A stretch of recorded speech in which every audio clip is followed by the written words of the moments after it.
Welcome to this week's edition of Reverse Mortgage Weekly, where we go over the reverse mortgage program and answer any questions that people might have about this wonderful program. So let's go ahead and dive right into it. So my name is Zach Smith. I own Chariot Financial or mortgage brokers. I've been in the industry since 2021 or 2003, if you can believe it. And I've owned Chariot Financial since 2019. I started off working for larger banks, Chase banks, some home builders, used for work for Pulte Homes, and also had a stint at Fairway Mortgage and Jerry Creek Mortgage as well. And ended up starting my own business in 2019, and it's the best decision I've ever made in regards to what I want to do with my business and where I can bring. I always had it hard. I'm a very creative person, and I like to do things that are outside of the box. So it's harder to do those things if you don't have your name on the business. So they want to kind of keep you contained in that little section there. But I am a CSA, and I specialize in the reverse mortgage program. So what are we going to go over today? So there are some things that we'll go over. Basically, typical clients that we see for the reverse mortgage, what a reverse mortgage is and what a reverse mortgage is not, why people are choosing a reverse mortgage, and how do they work in simple terms. I think one of the big barriers for this program is people just don't understand how they work. And if you don't understand how something works, it's a lot easier to say, well, I just don't like them. So my goal is really to help people understand how these work, how people use them, so that you can make an educated decision based on your financial welfare. And, I was teaching a class this morning. I've been teaching this class for the state for 9 years. And I taught a class this morning to a group of real estate agents. And, there's a lot of topics that come up when we teach that class. And that's something that, I really enjoy doing, and educating people about this piece because, for instance, one of the topics that we go over in that class is how the difference between getting people qualified to purchase a home. Many seniors, basically, they're in a home right now that may not be safe. Like I use my mother as an example. Her home has, it's one of those homes you open up the front door and you got stairs going down and stairs going up, like the tri-levels. And boy, those stairs are a little steep for her these days. And so she's kind of looking at changing her situation as things progress with her health and things like that. So sometimes folks feel like they're trapped in their house because one, they just don't think they can qualify. So going over the differences on how to qualify for a reverse mortgage, it's much, much different than a forward mortgage. On a forward mortgage, the risk assessment is basically the borrower, person asking for the mortgage, are they going to be a good borrower? Are they going to pay the mortgage payment on time each month? Well, because, with a forward mortgage, that's the risk assessment is we take your income, your assets, your credit. We take a look at that whole package and we determine, is this person going to make the payments on time? Is this a good risk for the bank to go forward with? Whereas with a reverse mortgage, the payments are optional. So with an optional payment, how do you determine risk? Well, it's based on longevity, how long the person's going to be in the property, and also based on the current interest rates and things like that. But the long and short of it is it's much easier to qualify for a reverse mortgage if you have the equity. That's usually the big hurdle that we run into with the reverse mortgage is the equity, not having enough, basically. But if the person has the equity and they're able to get things put together for a reverse mortgage, then the qualifications are actually much, much easier in that situation. So let's go ahead and dive into it here. So who are typical clients that we see for the reverse mortgage product? Well, the first client I would say that we see are people who are looking to get out from under a mortgage payment. Now, the 30-year fixed loan is something that we're all, 99% of loans are a 30-year fixed loan. which means that, in an example I used this morning in the state class that I taught for, you borrow $200,000 to purchase a house. We'll say you have a $200,000 mortgage. Well, after 30 years, you actually end up paying $364,000. So where does that other $164,000 go?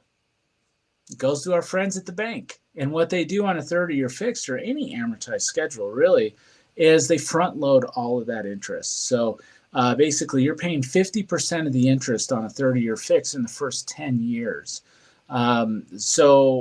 Basically, people are looking at that, or they may be in a situation. I've had clients in the past who desperately wanted to retire. One of my clients was a florist at one of the grocery stores here in town, and she was looking for a reverse mortgage, and I was just trying to be nice and kind of chummy with her and kind of strike up a conversation and get to know her a little bit better. I said, "Oh, you must really like your job." She was a florist, and she looked me straight in the eyes. She said, "I hate it. I hate it." And it kind of took me aback because I was just trying to be a friendly mortgage guy, and she came out and really expressed how much she hated her job. And back in those days, back in the early 2020, she was considered a essential employee, so she had to go into work. It wasn't an option. Grocery workers were essential employees. And she was terrified every day going into work. We had that crazy virus going around. People were getting beat up for toilet paper back then. I mean, there was just some crazy stuff going on. So she felt like she couldn't retire because she had a large mortgage payment. So what we were able to do with her is we were able to convert her current mortgage into a payment optional program. And by doing that, what we're able to do is she now has the option. If she wants to make that mortgage payment, she can. And, I don't think that's a point that really a lot of our, financial, planners and also mortgage people in this industry are doing a good job of, is really letting people know that the reverse mortgage is really just like any other loan. You can pay it off, you can make monthly payments, you can do all of those things with a reverse mortgage. You're just not forced to. And if you want to make a payment, make a payment. No big deal. If you don't want to make a payment and you want to take that money that normally you'd be giving over an interest to the bank, you can just take that money and put it in your pocket. So, that's probably the number one client that we see are people who are looking to get out from under a mortgage payment and increase their cash flow. They're looking to retire. They're looking to increase their cash on a monthly basis. Secondly, we also have older adults that need relief from high monthly payments, like I mentioned, a mortgage loan. Also, credit card debt, car payments, student loans, you name it. As Americans, we are a nation of debtors. I mean, we borrow, borrow, borrow. Most of us live off our credit cards, which is not a good idea. So basically, people are looking to get those things paid off. Now, is it a good idea to use your mortgage to pay off a credit card or something like that? No, it's probably not a good idea. You hear about this all the time. Car notes being paid down, credit cards being paid down, because then the assumption is that you're going to be paying on that debt for another 30 years if you do a refinance. Or on a reverse mortgage, that interest, the amount is going to be going up and up each month. Negatively amortized on the program. So it's not really a good idea, but you know what? If the debt's already there, other than you basically paying off that debt every month, and really that's the best idea, but how many people, will actually go and do that? Some people are in so much debt, they have no real plan or really way to pay all of it off. I mean, that's really apparent when you look at student loan debt. I mean, so I looked at a lady the other day. Of course, she was getting her doctorate, but she had $650,000 in student loans. And, student loans are a federal debt, so you can't include them in a bankruptcy or anything like that. And of course, we can have the whole conversation about personal responsibility and, she should have paid those off. She took them out. What did she do with the money? All that stuff. But at the end of the day, none of that matters. The debt's there. What are you going to do with it? So if folks are in that situation, being able to get relief for some of that debt or pay off a car note or something like that is a huge, huge benefit and really brings a lot of peace. And really, that's one of the best things that I really enjoy about this program is the level of peace that it brings people when they're, not having to worry about making that mortgage payment or making those credit card payments. It's all taken care of. You roll it up into loan. Yes, and you are paying for it. It's negatively amortizing. You do have a monthly payment, but you're utilizing that asset that you have, your real estate, so that you can live a better quality of life. Again, if we were all perfect, we would never have any credit cards, we wouldn't have any debt.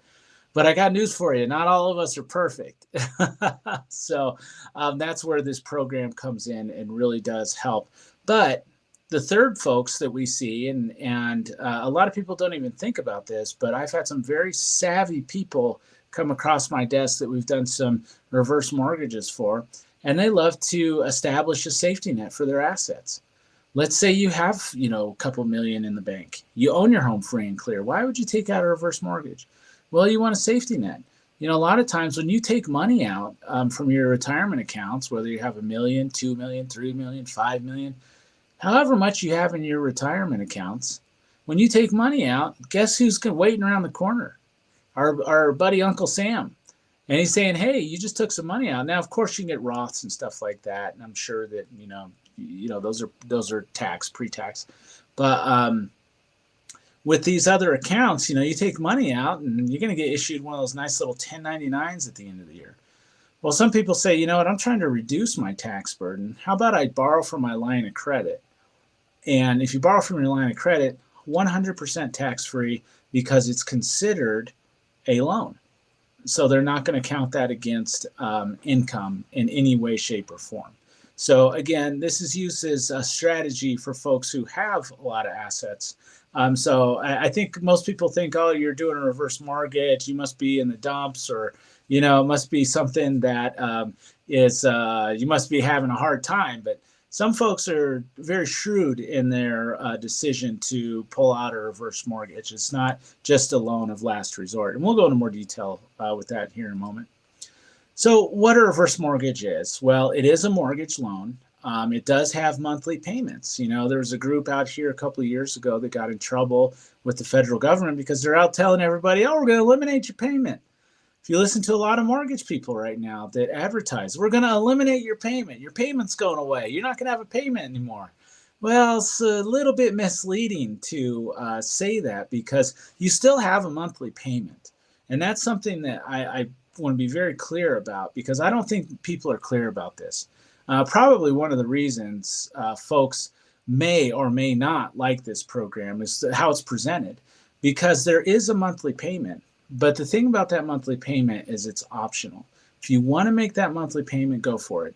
99.9% of people don't make that monthly payment. And guess what happens if you don't make that? Well, the balance on the loan is going to grow over time. But again, if you go into a situation where you're negatively amortizing, where that loan balance is going up, it's a choice because you can make a monthly payment. Your loan will never go up. In fact, you could go the other way and pay it down. But a lot of people think that, well, gosh, why would I want to do that?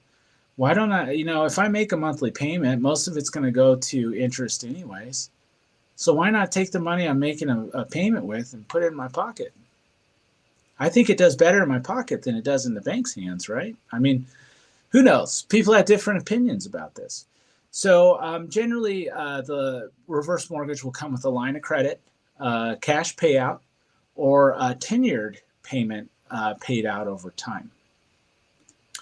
So this is what a reverse mortgage is not. Regardless of what your uncle tells you down the street, it's not a government takeover of your home. It's not a way to make you upside down on your property. Now, FHA does have a stake in this. These are government loans, most of them. There are proprietary loans that we originate, but those are in specific circumstances when people need the cash for specific things. Or if you're, if we're having trouble getting your house FHA approved or something like that. especially with condos who are not approved as an FHA. So think about this for a second. One of the things, the two things that people think that is the issue with these programs is that the government's going to own your house and that you're going to be upside down. If any one of those two things happen, then the government loses. Not only does the government lose, but the bank loses also. Why? They don't want your real estate. They don't want your house. It's a problem for them. They're in the business of getting interest from you. They're in the business of collecting your hard-earned retirement, your hard-earned savings, your hard-earned income, and taking it in the form of interest. And they've become very good at it. 30-year fixed loan, I mean, you're paying 50% of the interest in the first 10 years. Boy, that's a great deal for the bank. It's not a good deal for the consumer, but that's what we buy into. Credit cards. Boy, with rates going up here, and I know rates came down a little bit. Thank God, the Federal Reserve is starting to help us out here a little bit. But the credit cards, some of them 30% interest. Why the heck would they want to deal with real estate when they can get you for 30% on your credit card? Doesn't make sense. So it's not a way to take your home. It's not a way to make you upside down. If you go upside down on one of these, the bank just lost. So, and it's also not a payment-free mortgage. Again, you have a lot of folks out there saying, oh, it's a payment-free, we're going to eliminate your payments, all that. There should be an asterisk there. It should say we're going to eliminate your payments from being out of pocket, is really what that asterisk should say, because there's still a payment, but you get to choose if you want to make that payment. And if you don't want to make it, then you don't pay it out of pocket. You pay it at the end, which is when you leave the residence, either by passing or going into a facility. So why are people choosing this option in retirement? Well, in my opinion, it's pretty simple, and it all boils down to liquidity, cash flow, basically, and long-term financial planning. That's something we talked about in the class this morning that I did was, there's a sentiment in the United States, and how most of our financial planning decisions are made is basically you have your nest egg. Okay, you're ready to retire. You have your nest egg. Your financial planner and you sit down, make decisions that basically how a lot of these decisions are being made by a lot of Americans, not necessarily you. I don't want to point the finger at anybody, but most financial planners and most people are making decisions to basically burn through your nest egg first. And this is, again, your nest egg becomes vitally important because you don't know how long you're going to need that nest egg. You could live to 60, to 70, to 80, to 90, to 100. Well, the difference between 60 and 100 is 40 years. So you have to have a nest egg there ready to support you for 40 years, possibly. Now, is everybody going to live to 100? No, but we don't know. We don't know how long we're going to be around. When our number's called by the man upstairs or the woman upstairs, we just go. And we don't know when that's going to be. So holding on to cash and not running out prematurely is really the idea of the reverse mortgage. It's the concept. Consider this concept when you think about the reverse mortgage. Would you rather pass on equity or a higher net worth? And some folks don't want to pass on anything. They want their last check to bounce. Well, this is a program that you can utilize for that philosophy as well. So that's really the key with the reverse mortgage is staying liquid. Because again, most people are making decisions to basically liquidate their nest egg first. And then they're like, well, we have this house. What can we do with the house? Well, let's sell it. And then you move on to different, you have to move in with family. You have to rent. There's a whole host of things. What really makes more sense to me, and also to the research that's been shown, is use your home equity first.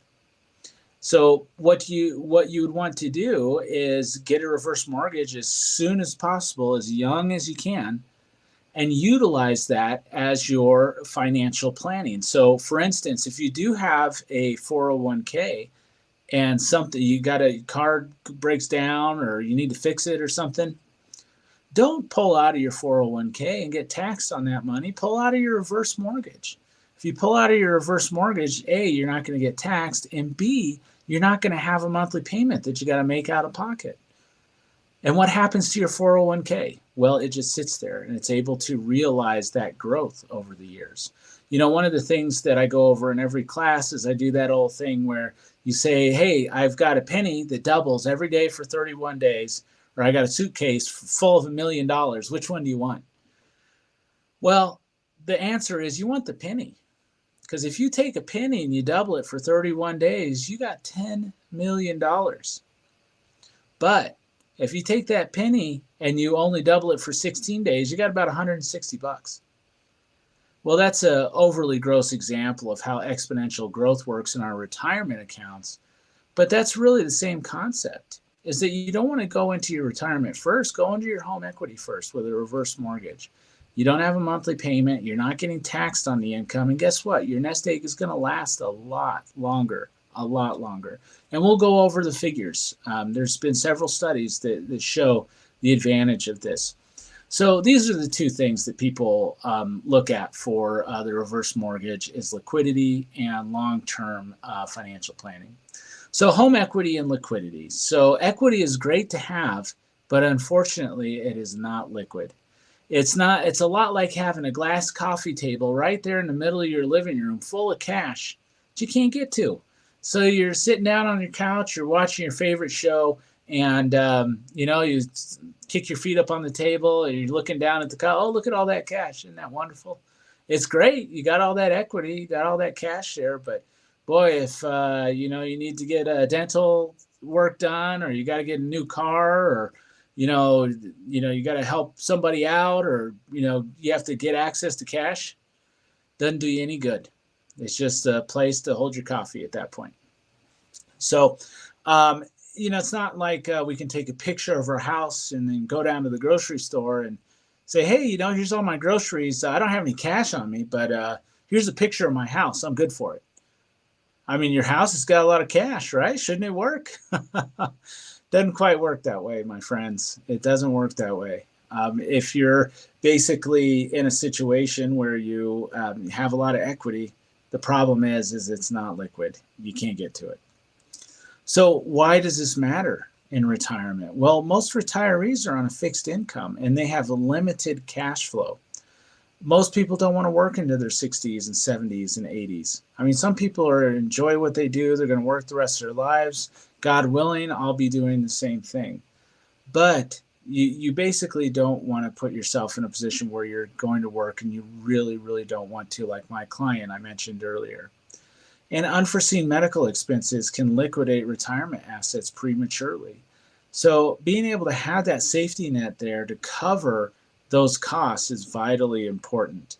And the other thing is that not making a monthly mortgage payment out of pocket, that also has a huge advantage to it. For most everybody that you see, especially even those who are watching this presentation right now, I'll bet you donuts to dollars that housing is your highest cost, that your rent, your mortgage is your highest bill out of all your bills. And that's going to continue to be the case. And where I know that to be true is just seeing the data. And, of course, you have what you call, quote unquote, the smart money on Wall Street. These are these hedge fund groups, the guys that eat, sleep, and breathe profit. That's all they do is how can I make more money? Well, what are they doing? They're putting their money into real estate right now, into the suburbs, becoming the term corporate landlord, where basically they're trying to capitalize on the fact that millennials have not been buying property at the clip that baby boomers have. So they're trying to buy up all the properties and make us a nation of renters, basically, because they know that there's profit in it. They know that that's something they can count on. So those are the reasons why it matters in retirement. So the reverse mortgage basically solves the problem of liquidity. You have equity, it's in that glass coffee table, you can't get to it. Well, the reverse mortgage basically just installs a drawer, and you take cash out when you need it. If you don't need it, you just let it sit there. So there's a few ways that you can access your cash or your equity from a reverse mortgage. One is just a lump sum. They show up with a big suitcase full of cash. Have fun. You could also turn your house into like an annuity where it pays you back each month, or you can get a line of credit, which is by far probably the most popular, at least with my clients. I've always liked the line of credit because if you need to take cash out, you can. But if you don't need it, then you can keep that equity in there. You don't have to touch it. So the reverse mortgage as a financial planning tool. So some Americans are living longer, which creates a concern about running out of retirement assets or the amount that they're going to leave to their heirs. So the research of Harold Avensky, Sean Pfeiffer, and John Salter of Texas Tech University, they published an article in the about the academic acceptance of the reverse mortgage product as it pertains not only to a financial planning tool, but to the survivability rates of one's asset when using home equity in their retirement plan. And what they found, and this is the link to that article, what they found is that, boy, if you incorporate your equity into your financial planning tool, guess what? Your assets are going to last a lot longer. Now, you're not going to have as much equity, but you're probably going to do better in the market than you do with home equity. Home equity is, it's going to grow no matter what. Whether you take from it or you don't take from it, you're still going to get the growth from the home equity.